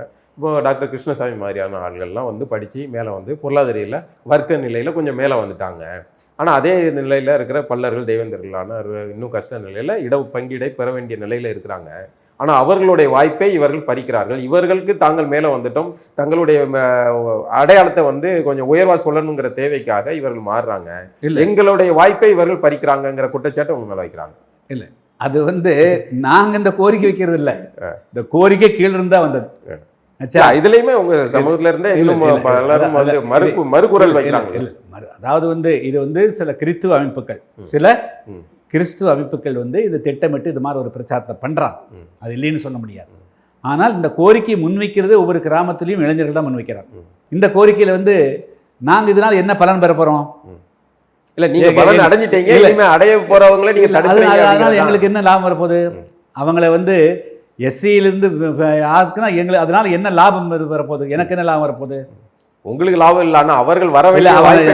அதனால என்ன லாபம்னு கேட்டேன். அவர்களை வந்து நீங்க ஆர்எஸ்எஸ் உடைய அஜெண்டாக்கு இயங்கி இந்த மாதிரியான வேலைகளை செய்யறீங்க. ஆர்எஸ் அஜெண்டா என்ன? அவர்கள் இந்த மாதிரியான சாதிய படிநிலை கட்டமைப்புகள் அப்படியே தக்க வைப்பது. அப்படின்னா தேவேந்தர்னா தேவேந்திரர், நாடார்னா நாடாரு, பறையர்னா பறையரு, அந்த செட்டப்பை அப்படியே வந்து அதுல ஏற்றத்தாழ்வுகளை வச்சுக்கிட்டு. தேவேந்தருங்கிறது வந்து அவங்களுடைய இது கிடையாது. பல்லர்னு அப்படிதான் வச்சிருக்கணும், அவங்க அரிஜினா தானே வச்சிருக்கணும். அவங்க வந்து ஒரு சமுதாய மாற்றம் வந்து தேவேந்திர வேளாளருங்கிற போது வந்து ஏன் அவங்களுக்கு இருக்கிற பரந்தப்பட்ட தன்மை மற்றவங்களுக்கு இல்லை? ஏன் அதான் இது வந்து எப்படின்னா, இது வந்து இந்த உண்மையான காஸ்டிஸ்ட், அதாவது வந்து ஜாதி அப்படியே இருக்கணும், இவர்களை தாழ்வாவே பார்க்கணுங்கிற தீய எண்ணம் கொண்டவர்கள். அப்படிங்கிற போது அவர்களை அதே பார்வையில் வச்சிருக்கணுங்கிற அந்த சிந்தனையாளர்கள் தான் இந்த பெயர் மாற்றத்தை கூட தயங்கி கொள்ள முடியாமல் இப்படி ஒரு பிரச்சாரத்தை வைக்கிறாங்களே தவிர, இந்த சமூகம் வந்து ஒட்டுமொத்த சமுதாயமும் இந்த பேர் மாறணும், நாங்கள் வந்து இந்த தேவேந்திர வேளாளர் வந்து எஸ்சி பட்டியல் வெளியிடங்கிறது இந்த ஒட்டுமொத்தமான சமுதாயத்தினுடைய ஒட்டுமொத்த சிந்தனை. இப்போ நீங்கள் வந்து ஒரு இடப்பங்கீடு அப்படிங்கிற தனித்தொகுதி வாய்ப்பு எல்லாம் பயன்படுத்தி தான் நீங்கள் எம்எல்ஏ ஆயிருக்கீங்க. இப்போ உங்களால் வந்து இப்போ அதன் பிறகு இந்த தேவேந்திர அரசியலை நீங்கள் முன்னெடுத்து பேச ஆரம்பித்த பிறகு இதுக்கான மீண்டும் உங்களுக்கு வந்து தோல்வியே வந்து சாத்தியமாயிருக்கு. இப்போ நீங்கள் இதில் வந்து தனித்தொகுதி இல்லாமல் பொது தொகுதியில் போட்டியிட்டு நீங்கள் வந்து வெற்றி பெறதுக்கான சாத்தியக்கூறுகள் எந்த அளவுக்கு இருக்குன்னு நினைக்கிறீங்க? இல்லை இப்ப உங்களுக்கு கிடைத்த ஒரே வாய்ப்பு இந்த வாய்ப்பு. தேவேந்திர குல வேளாளர்ல அந்த அதே தளத்தில் நாங்கள் என்றைக்குமே இன்னும் ஃபைட் பண்ணலைங்க. ம். ஒரு மருத்துவராக நம்ம வந்து ஒரு சமுதாயம் வந்து இந்த ஒட்டுமொத்த சமுதாயத்தில் சமுதாய ஒடுக்குமுறைக்கு ஆளாகுது. அந்த சமுதாயம் தன்னை விடுதலை செய்வதற்காக இந்த கோரிக்கையை வைக்கிது. இப்போ தொழிலாளர்கள் வந்து ஒரு கோரிக்கை வைக்கிறாங்க. மாஞ்சோலை தேயிலத்து தொழிலாளர்கள் ஒரு கோரிக்கை வைக்கிறாங்க. இப்போ கம்யூனிஸ்ட் இயக்கங்கள் முதல்ல யாருக்கு போராடிட்டு இருந்தாங்க? விவசாய தொழிலாளர்கள் போராடிட்டு இருந்தாங்க, ஆட்டோ ரிக்ஷாவுக்கும் போராடிட்டு இருந்தாங்க, டாக்ஸி டிரைவரும் போராடினாங்க, பேங்க் எம்ப்ளாயி போராடினாங்க, ஒவ்வொன்றும் அரசுக்கும் போராடினாங்க. இப்போ அது மாறுற போது வேறு தளங்களை வேறு கோல் போஸ்ட் மாற்றுறாங்க. அதே போல் புதிய தமிழகம் ஒன்று வந்து தேவேந்திரர்கள் விட அந்த ஒன்றிலேயே நிற்கல, பறந்துபட்டு அந்த மக்களை வந்து பொது தளத்துக்கு கொண்டு வரணுங்கிறது அந்த மக்கள் ஜாதிக்குள்ளேயே அடைக்கணுங்கிறது. அந்த மக்களை வந்து அவர்கள் ஜாதி என்று அந்த கட்டமைப்புக்குள்ளேயே வச்சிருந்து அந்த வளையத்துக்குள்ளேயே வச்சு அல்லது அதுக்குள்ளேயே வைக்கிறாம அந்த மக்களை பொதுத்தளத்துக்கு கொண்டு வரணும், எல்லாத்தோட மிங்கிள் பண்ண வைக்கணும். இதுதான் எங்களுடைய மிகப்பெரிய அதில் புதிய தமிழகம் மிகப்பெரிய அளவு வெற்றி பெற்று. இப்போ இந்த எடுக்கிற முன்னெடுப்புமே வந்து சாதி அரசியலுக்குள்ளே தானே சுற்றுது. இல்லை, அது முடிஞ்சது. சாதி ஒழிப்பு அரசியல்ல இருந்து நீங்கள் விலகிட்டீங்க. ஆமாம், அது வந்து போகாத ஊருக்கு வழி சொல்கிற மாதிரிங்கிற ஒரு. இல்லை, அப்படி சொல்ல, அப்படி அதாவது இது நாங்கள் எடுத்த எல்லா நடவடிக்கைகளுமே சாதி ஒழிப்பு நடவடிக்கை தான். எடுத்த எல்லா நடவடிக்கைகளுமே சாதி ஒழிப்பு நடவடிக்கைகள் தான். ஆனால் நீங்கள் வந்து மற்றவர்கள் வைத்த பார்வையில் கிடையாது. இன்னைக்கு வந்து தென் தமிழகத்தில் வந்து இந்த அளவுக்கு அமைதி திரும்பி இருக்குதுன்னா அது புதிய தமிழகத்தின் நடவடிக்கை. அது ஒரு சாதி ஒழிப்பு நடவடிக்கை தான். அதாவது பெரிய கோடு பக்கத்தில் இன்னொரு சின்ன கோடு இருந்தது, ஈக்குவலாக கொண்டு வந்தது தான் சாதி ஒழிப்பு. அதுதான் சாதி ஒழிப்பு ஆச்சுங்களா. அது கல்வியில் கொண்டு வந்துக்கிறோம், அந்த சமுதாயத்தினுடைய கலாச்சாரத்தில் கொண்டு வந்துக்கிறோம், அந்த சமுதாயத்துடைய பெயர் மாற்றம் வந்துருக்கிறோம், தன்னம்பிக்கையில் கொண்டு வந்திருக்கிறோம், நான் யாரை விட தாழ்ந்தவன் கிடையாது கொண்டு வந்துக்கிறோம். ஆனால் இது சாதி ஒழிப்பு. நாங்கள் எடுத்த எல்லா நடவடிக்கையுமே சாதி ஒழிப்பு நடவடிக்கை. அது சாதிய சமத்துவ நடவடிக்கைன்னு சொல்லலாமா? அப்படி கொண்டு வாங்க. ஆச்சா, இது வந்து உங்களுக்கு சாதிய ஒட்டு சாதிய ஒழிப்பு, சாதி சமத்துவ, தேவேந்திரங்கிற பேர்ல ஈக்குவாலிட்டி, அதாவது வந்து சாதிகளை வந்து சமப்படுத்துவது, அந்த சாதிகளுக்கு ஈக்குவலாக கொண்டு வந்து நிறுத்துறது. அதுதான் அப்படி கொண்டு அப்படி அதனுடைய இப்போ ஈக்குவலாக கொண்டு வந்துட்டோம்னு சொல்ல முடியாது. அதுக்குண்டான நடவடிக்கைகள் இது சாதி ஒழிப்பு, சாதி சமத்துவத்துக்கு உண்டான நடவடிக்கைகள். சரி, நீங்கள் பொது தொகுதியில் போட்டியிடுவீங்களா? ஏன் போட்டிவிடக்கூடாது? இல்லை, அதான் கேட்குறேன். போட்டி இப்போ கூட நாங்கள் இந்த நடந்த சட்டமன்ற தேர்தலும் கூட ஷியாம் வந்து பொது தொகுதியில் போட்டிவிட்டார் ஆச்சுங்களா. தென்னிலையில் போட்டிவிட்டார். நாங்கள் 71 தொகுதிகளில் ஏறக்குறைய 30-40 தொகுதிகள் வந்து எல்லாமே பொது தொகுதி தானே. வரக்கூடிய பொது தொகுதி இனிமேல் நீங்கள் இப்போ ஒரு முன்னெடுப்பு எடுக்கிறீங்க, எஸ்சி பட்டியல் வேணாம் அப்படின்னு ஒரு முன்னெடுப்பு எடுக்கிறீங்கல்ல, அப்போ அதுக்கு ஒரு முன்மாதிரியாக வந்து நீங்கள் வந்து இல்லை, அதாவது நாங்கள் எஸ்சி தொகுதியில் போட்டியிட போதும் சரி, தேவேந்திர வேளாளருக்கோ அல்லது வந்து பிற ஒடுக்கப்பட்ட மக்களுக்கு போராடுகின்ற போதும் சரி, இந்த நாட்டில் வேறுபாடுகள் இருக்கக்கூடாதுங்கிறது எங்களுடைய பார்வையை தவிர, வேறுபாடுகள் இருக்க வேண்டும், அதை தக்க வைத்து அரசியல் செய்யணுங்கிறது புதிய தமிழக நிலைப்பாடு இல்லை, அதனுடைய நிலைப்பாடு இல்லை. அதுதான் வடக்கு மாவட்டத்தில் சில அமைப்புகள் செய்கிறதுக்கும் இந்த தென் தமிழகத்தில் இருக்கக்கூடிய வித்தியாசம். நாங்கள் வந்து சாதியை வைத்து அரசியல் இல்லை ஆச்சா, அரசியலுக்கு முன்பாக சமுதாய பிரச்சனைக்கு தீர்வு காணுங்கிறது தான் புதிய தமிழ். நீங்கள் வந்து கூட சொன்னீங்க, நீங்கள் வந்து அன்னைக்கு வெற்றி பெற்றீங்க, இன்றைக்கே வெற்றி பெறல. அதுக்கு பல காரணங்கள் உண்டு. நாங்கள் வந்து ஒவ்வொரு கடத்துலேருந்து மாறிட்டே வரோம், உயர்ந்துட்டே வரோம். ஒரு கடத்துலேருந்து எங்களுடைய கோல் போஸ்ட்டு மேலே போயிட்டே இருக்குது. அந்த வகையில் 96 இருந்த சமூக நிலை இன்னைக்கு, 98 இருந்த சமூகம் இன்னைக்கு இல்லை, 2001 இருந்த பிரச்சனைகள் இன்னைக்கு இல்லை, 2011 இருந்த பிரச்சனைகள் இல்லை ஆச்சுங்களா. நீங்கள் 1997 பார்த்தீங்க சுந்தரலிங்கத்தினுடைய பெயரில் ஒரு போக்குவரத்து வந்து அன்னைக்கு தமிழ்நாட்டில் எல்லா மாவட்டங்களுடைய பெயர்களும் இருந்தது, எல்லா மாவட்டங்களுடைய பெயர் இருந்தது. 97 சுந்தரலிங்கத்தினுடைய பெயரில் ஒரு போக்குவரத்து கழகம் வச்சப்போ தமிழ்நாடு எப்படி இருந்தது? பேருந்துகள் எரிஞ்சுக்கிட்டு இருந்துச்சு. இல்லை, அதை வந்து ஏற்றுக்கொண்டதா தமிழ்நாட்டில்? என்ன தமிழ்நாட்டில் ஏற்றுக்கொண்டதா? அப்போ யார் உண்மையான சங்கிகளாக இருந்துக்கிறாங்க தமிழ்நாட்டில்? சுந்தரலிங்கம் என்ற ஒரு சுதந்திர போராட்டத்தினுடைய பெயரை சூட்டுவதை கூட ஏற்றுக்கொள்ள முடியாத அளவுக்கு சாதிய வன்மத்தோடும் சாதிய உணர்வோடு இருந்தது யார்? தமிழ்நாட்டு மக்கள் தான் இருந்தாங்க. ரெண்டாவது வந்து எத்தனை பேர் வச்சுக்கிறீங்க, இன்னொரு பேர் வைக்கக்கூடாதுன்னு கேள்வி கேட்டது. அது எப்படி நாங்கள் எப்படி சங்கியாக முடியும்? அப்போ சங்கியாக இருந்தது தமிழ்நாட்டு மக்கள். அவர்களை வந்து சமத்துவப்படுத்தாமல் போனது திராவிட கட்சிகள், கம்யூனிஸ்ட் கட்சிகள், தேசிய கட்சிகள் ஆச்சுங்களா. இன்னைக்கு வந்து நாங்கள் இந்த சமுதாயத்தை வந்து அன்னைக்கு அடக்குமுறை ஒடுக்குமுறை இருந்தவங்கள இன்னைக்கு வந்து பொது வெளிக்கு கொண்டு வந்து நிறுத்தியிருக்கிறோம். சாதி பேரை வந்து கெத்தா சொல்றது, சாதி பேர் அந்த பெருமைக்காக இல்லை, நான் தாழ்ந்தவன் அல்ல அன்பு. நாங்கள் உடைக்கிறது அதை பெரிய, அதாவது மலையை உடைக்கிறோம். நான் இந்தாண்டா எல்லாருக்கும் சொந்தக்காரன், நீ தாழ்ந்தவன் என்று பாரு, நான் தாழ்ந்தவன் இல்லை, நீ ஒன்று சொன்னால் நான் அதுக்கு பேர் வருவேன். அப்போது வந்து இது ஒரு ஆன்டிடோட், இது ஒரு ஆன்டிடோட். இன்றைக்கி அந்த சமுதாயத்தை வந்து சுயமரியாதையோடு சுய கௌரவத்தோடு, இன்னும் சொல்லப்போனால் பாதுகாப்பாக இந்த கிராமத்தில் ஒரு கிராமத்திலிருந்து இன்னொரு கிராமத்துக்கு கூட போக முடியாத நிலைகள் இருந்து இன்றைக்கி அதெல்லாம் மாற்றி கொடுத்துருக்கோம். இனி எல்லாருக்குமாக குரல் கொடுக்கக்கூடிய அமைப்பாக வந்து நாங்கள் வந்து பரிணமிச்சுக்கிறோம். அதனால் பொது தொகுதியில் போட்டியிடுவது எங்களுக்கு எந்த விதமான சங்கடம் இல்லை. நாங்கள் பொது தொகுதிக்காக மட்டும்தான் குறிவிச்சுட்டு இருக்கோம். நீங்கள் வந்து அது முன்மாதிரியாக இருந்து அதை வென்று காட்டுவீங்க. அதில் ஒன்றும் அது பெரிய விஷயமே இல்லை. இப்போ ஆதிராவிடர்ங்கிற பெயர் வந்து மாற்றப்பட்டிருக்கு. ஆதிராவிடர் நலத்துறை அப்படிங்கிறத வந்து இன்னைக்கு சமூக நீதித்துறைன்னு மாற்றிருக்காங்க. இதுக்கு உங்களுடைய பார்வை என்ன? இதை வரவேற்கிறீங்களா? இல்லை, அதாவதுங்க, ஆதிராவிடர் என்பது வந்து பறையர் என்று அழைக்கப்படக்கூடிய ஒரு சமுதாயத்துக்கான பெயர். இப்பொழுதும் கூட அந்த ஆதிராவிடர்ங்கிற பெயரும் கூட வந்து இன்னைக்கு வந்து பறையர்களில் சில அமைப்பினர் வந்து அதை எடுத்துக்கிறது இல்லை. எங்களை யாரு ஆதிராவிடர்னு சொல்றதுன்னு அவங்க சொல்லிங்க, ஏற்கனவே அதை வாங்கி வச்சிருக்கிறாங்க. இப்போ பறையருங்கிற பெயர் இருக்கு. இப்போ அன்றைக்கு திராவிட அரசியல் வந்து ஒரு திராவிட அரசியல் இல்லைங்க, திராவிட அரசியல் ஒரு எழுச்சி அடைகிற காலத்துல இந்த ஆதிராவிடர்ங்கிற பேர், அப்போ திராவிட இனம்னு வருதா, அப்போ அதை உள்ள மூத்த இனம் அப்படின்னு ஆதிராவிடர்ங்கிற ஒரு பேரை உருவாகும். மூத்த இனம் அது வந்து மற்ற எல்லா பிரிவினருக்கும் சேர்த்து ஒரு சூட்டப்பட்டதாக பொதுவான பார்வை இருக்கு. நீங்க அதை மறுக்கிறீங்க, நான் அதை இந்த அடிப்படையில் சொல்றேன். இப்போ பின்னாடி இப்போ வந்து அதில் இருக்கிற பறையர்களே அவர்களே வந்து அதை வந்து மறுக்கிறாங்க. எங்களை வந்து ஆதிராவிடர்னு சொல்லக்கூடாது அப்படின்னு அவங்க மறுக்கிறாங்க. அப்போ ஆதிராவிடர்ங்கிற பேரை நம்ம நீக்கணும் அப்படிங்கிற கோரிக்கை சரியா இருக்க முடியும். அதை வந்து குறிப்பிட்ட அவர்களுக்குன்னு நீங்க சூட்டுறதுல, அதாவது ஆதிராவிடர் என்பது வரலாற்று ரீதியாக பறையர் சமுதாயத்துக்கு பஞ்சமர்கள் அல்லது பறையர்களுக்காக வழங்கப்பட்ட பெயர். அதை விரும்பினால் அவர்கள் வைத்துக் கொள்ளலாம், விட்டுவிடலாம். அது அவர்களே வந்து எதிர்க்கிற போது அந்த பெயரை மற்ற சமுதாய மக்கள் ஏற்றுக்கொள்ள தயாராகலை. இவ்வளவுதான். அதனால அதை வந்து நீங்க விஜயோட ஆட்சிக்கு பிறகு இந்த ஆட்சியில வந்து அதை மாத்திருக்காங்கல்ல, அதுக்கு திரும்ப வந்து மீண்டும் அதே பேரை வைக்கணும் இல்லை, அது தப்பு. அது வந்து அவங்களுக்கு வந்து மீண்டும் வந்து வரலாற்று சக்கரத்தை பின்னோக்கி இருக்கும்னு நினைக்கிறாங்க. அவங்க வந்து அவங்களுடைய நோக்கம் வந்து தவறான நோக்கம். சாதி ஒழியணுங்கிறது தான் இருக்கணும் தவிர சாதி வளர்க்கணுங்கிறது இருக்கக்கூடாது. இப்போ வந்து இந்த துறை வந்து 76 சாதிகள் உள்ளடங்கியது. அது ஆதிராவிடங்கிறது வச்ச காலத்தில் 1980களிலிருந்து நாங்கள் ஃபைட் பண்ணிட்டு இருக்கோம். 1980 என்னைக்கு வந்து பத்மநாபன் என்ற ஒரு ஐஏஎஸ் அதிகாரி இருந்து எம்ஜிஆர் தவறான ஐடியா கொடுத்து மாற்றினாரோ அந்த காலத்திலிருந்து கடுமையாக எதிர்ப்பு கோர்ட்டுக்கெல்லாம் போயிருக்காங்க. ஆனால் மீண்டும் அது திணிக்கணுங்கிறது வந்து அது ஒரு வன்மமான புத்தி அவங்களுக்கு ஆச்சுங்களா. இப்போ விஜய் ஆட்சியில் நீக்கினதை நீங்கள் வரவேற்கிறீங்க? டெஃபினட்டாக அதில் ஒன்று சொல்கிறேன். அவங்க வந்து நீக்குந்தில்லை, அந்த துறைக்கு சரியாக பெயர். இப்போ வந்து ராமதாஸ் அதில் வந்துட்டு போனார். அவர் என்ன மினிஸ்டர்? ஆதிராவிடர் மந்திரியா? இல்லை, சோசியல் ஜஸ்டிஸ் மினிஸ்டர் தானே. அழகாக இருக்குல்ல. ஏன் நீங்கள் மீண்டும் சாதி தூக்கி பிடிச்சிட்டு இருக்கிறீங்க? யாரும் தேவேந்திர வேளாளர் துறைன்னு பேர் வைக்கணும்னு சொல்லியே, யாரும் புதிரவண்ணன் துறைன்னு வைக்கணும்னு சொல்லியே, ஏன் நீங்கள் ஆதிராவிடர்னு பேர் வைக்கணுங்கிறீங்க? அதுதான் ஆதிராவிடர்னு சொன்னால் மீதி திராவிடர்கள் யார்? அப்போ பாதி திராவிடன் வச்சிருக்கணும், பிசிக்கு பாதி திராவிடன் வச்சிருக்கணும். இல்ல சொல்றேன், தேவையில்லாத மற்றவங்க கான்ட்ரோவர்சி போக வேண்டாம். ஷெட்யூல் கேட்டகரியா அதை மொழிபெயர்த்திருந்தீங்கன்னா சரியான அட்டவணை பிரிவினர் நலத்துறைன்னு வச்சிருக்கணும். வேண்டாம், அந்த அட்டவணைங்கிறதும் கூட என்ன அட்டவணை என்ன பட்டியலுங்கிறது வருங்க. அது அப்படி வேண்டாம். ஒரு சமுதாயத்தை அப்படி பண்ணணும். சோசியல் ஜஸ்டிஸ் வச்சிருங்க. அந்தந்த சமுதாயத்துக்கு வந்து பிசி வச்சுட்டு நீங்க வந்து பிசிங்கிறது வந்து ஒரு ஜாதியோட பேரா? இல்ல, எல்லாருமே இருக்காங்க அதுல. ஆமா, பிற்பட்ட தானே. அதே போல நீங்க வச்சுக்கோங்க, அதுக்குள்ள பல சாதிகள் இருக்குது இல்ல. அதே போல நீங்க வந்து சோசியல் ஜஸ்டிஸ் வச்சுட்டு அந்தந்த சாதி அந்த பேர் வச்சுட்டு போறாங்க, அவ்வளவுதான்.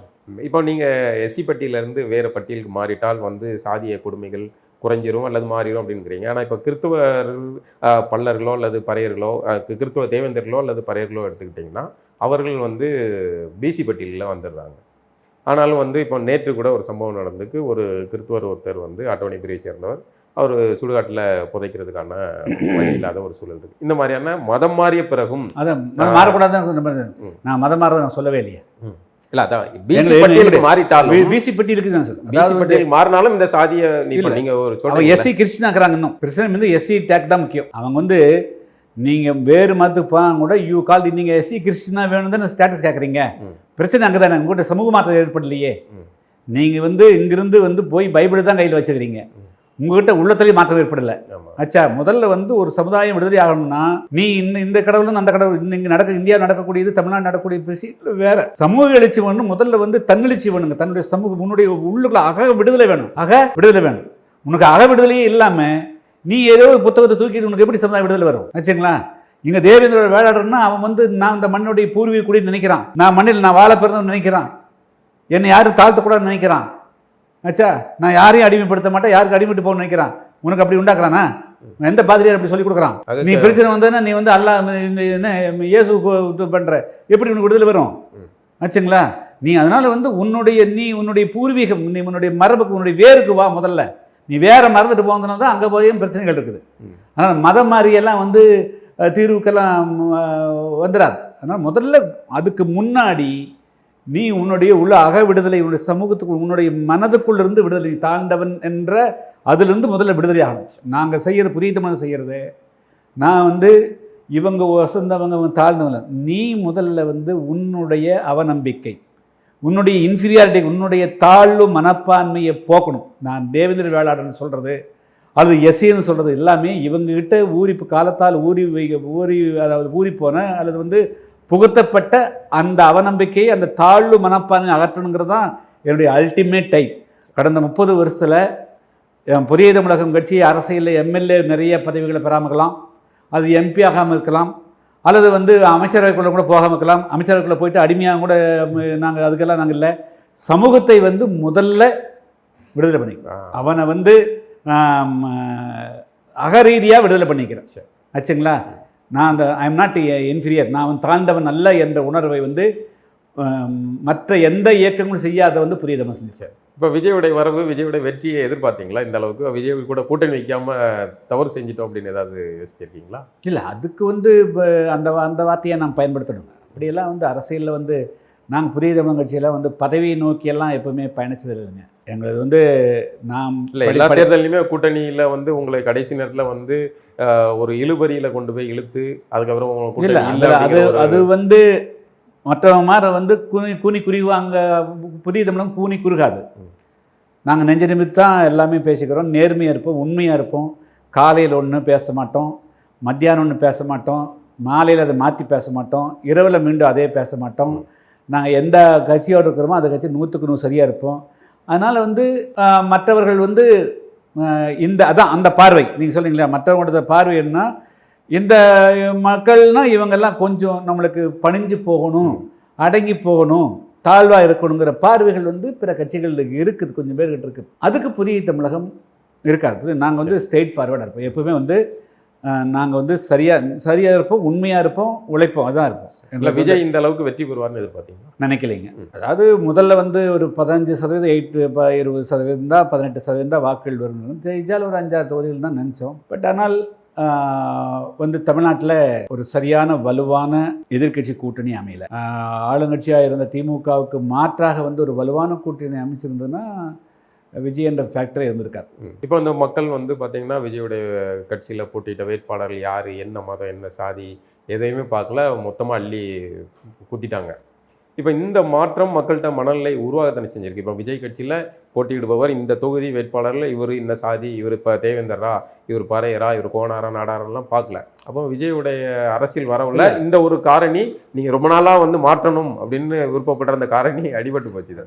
அது கொஞ்சம் உடைஞ்சிருக்கிற உடையிலாம் சொல்ல முடியாது. அது தற்காலிகமானதா நிரந்தரமானதா அப்படின்னு பொறுத்திருந்தால் பார்க்கணும். இந்த தேர்தலில் அது உடையிலன்னு சொல்ல முடியாது. அதுவும் குறிப்பாக வந்து இந்துக்கள், இந்த ஜாதியாக இருந்தவர்கள் எல்லா ஜாதியும் உடைஞ்சு தான் பண்ணிக்கிறாங்க. மதம் உடைஞ்சிருச்சான்னு சொல்ல முடியாது. அதுவும் குறிப்பாக வந்து கிறிஸ்துவ மதம், இஸ்லாம் அதெல்லாம் உடைஞ்சான்னு சொல்ல முடியாது. இல்லை இப்போ விஜய் வந்து எந்த இடத்துலையுமே தன்னை வந்து வெறுமனே விஜய்ன்னு சொல்லலை, ஜோசப் விஜய்ன்னு தானே சொல்லி அவர் எல்லாமே தாண்டி கொஞ்சம் வந்துட்டு தான் செய்யுது ஒரு மாற்றம். அது வந்து எவ்வளோ தூரத்துக்கு அது அதனுடைய நிலைத்த தன்மை, இட் இஸ் எவ்வளோ தூரத்துக்கு அது நிலைக்கும், இதுதான் மூமெண்ட் ஆகுமா, இது போகுமா, அவங்கிறதெல்லாம் பொறுத்து தான் பார்க்க முடியும். ஆனால் இந்த தேர்தலில் கொஞ்சம் மாற்றம் நடந்தாங்க. இப்போ ஆணவ படுகொலைகள்லாம் தொடர்ச்சி நடந்துக்கிட்டு இருக்கு. நீங்கள் வந்து இந்த காதல் திருமணங்கள் கூட வந்து கூடாது அப்படின்னு ஒரு நேர்காணலில் சொல்லியிருந்தீங்கன்னு நினைக்கிறேன். வெவ்வேறு சாதி திருமண காதல்கள் தேவையில்லை அப்படின்ட்டு.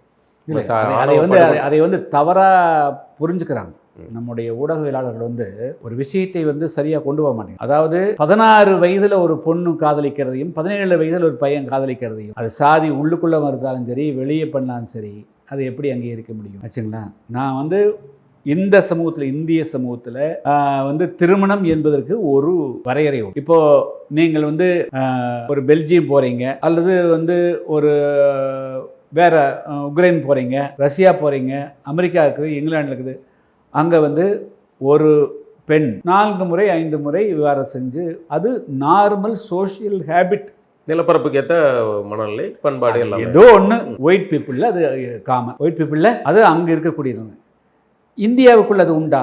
இந்தியாவுக்குள்ள இல்லை. அப்போது இங்கே வந்து எப்படி திருமணங்கள் தீர்மானிக்கப்படுகிறது? வெறும் காதல் வசம் மட்டும் அல்ல, சமூக சூழலையும் கணக்கில் வரும். அங்கே வந்து 18 வருஷம் ஆச்சுன்னா 18 இயர்ஸ் ஆச்சுன்னா 1000 கோடி ரூபா சொந்தக்காரனுடைய மகனும் மகன் கூட வீட்டை விட்டு வெளியேறிடுறாங்க. அவங்க வீட்டில் இருக்கிறது இல்லை.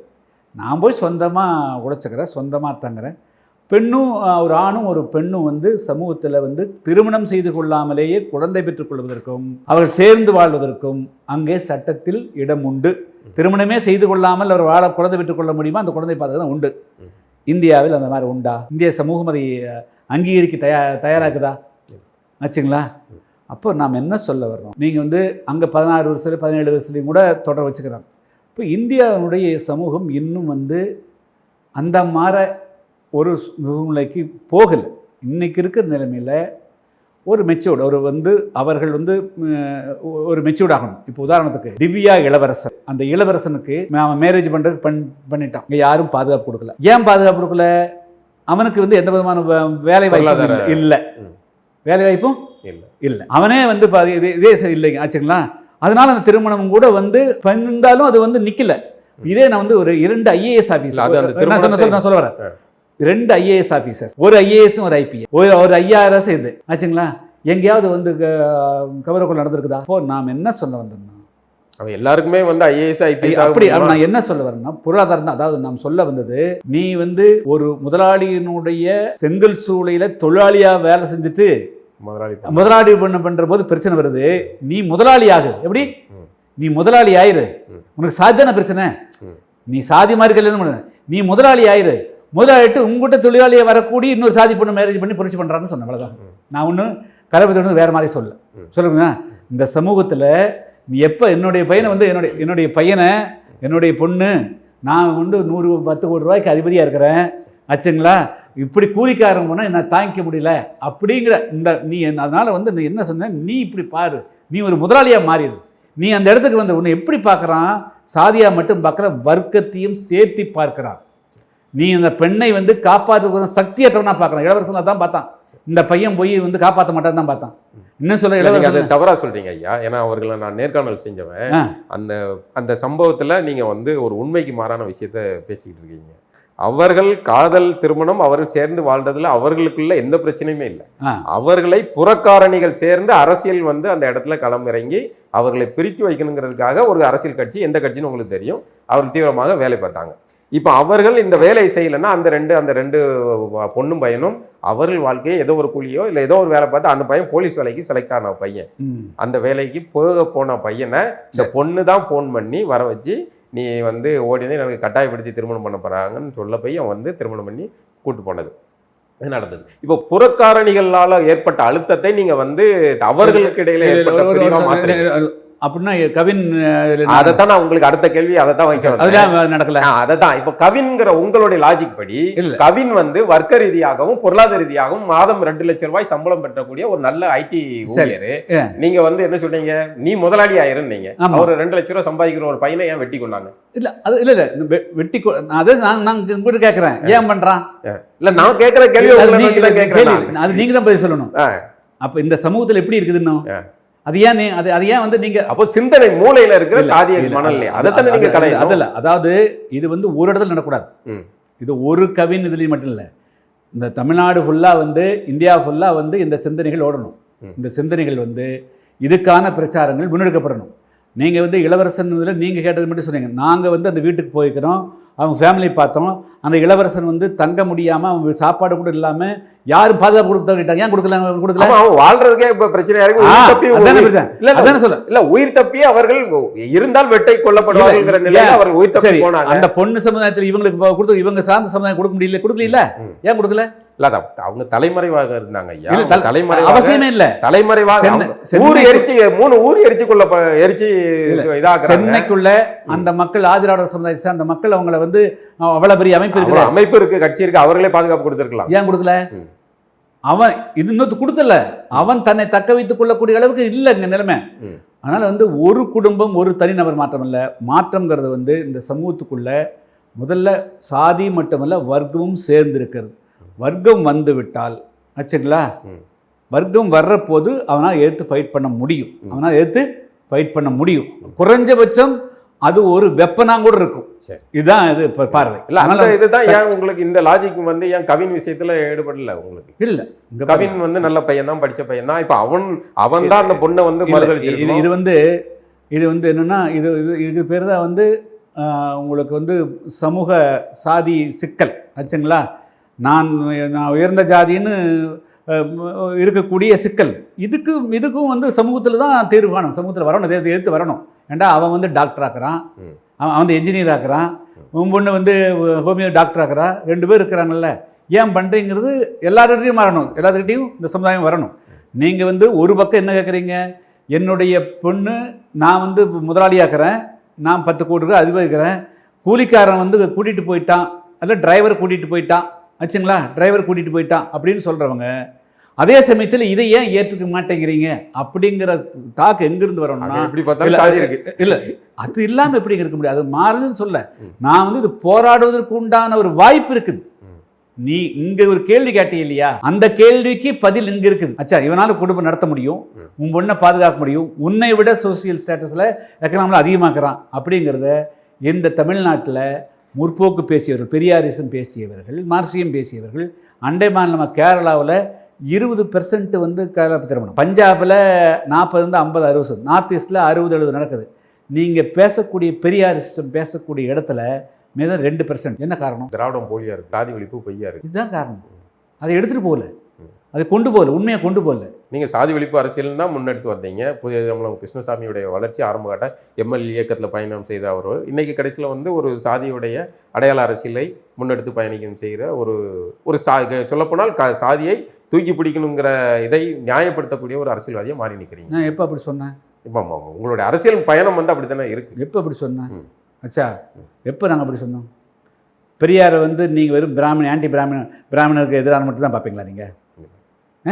இல்லை, ஏன் பார்க்க மாட்டேங்கிறீங்க? அப்புறம் பொதுவாக ஒரு சாதி ஒழிப்புன்னு அதுதான் நீங்கள் பார்க்கணும். உங்கள்கிட்ட ஏதோ மிஸ்டேக் இருக்குது, பாலாகிட்ட ஏதோ மிஸ்டேக் இருக்குது அர்த்தம்.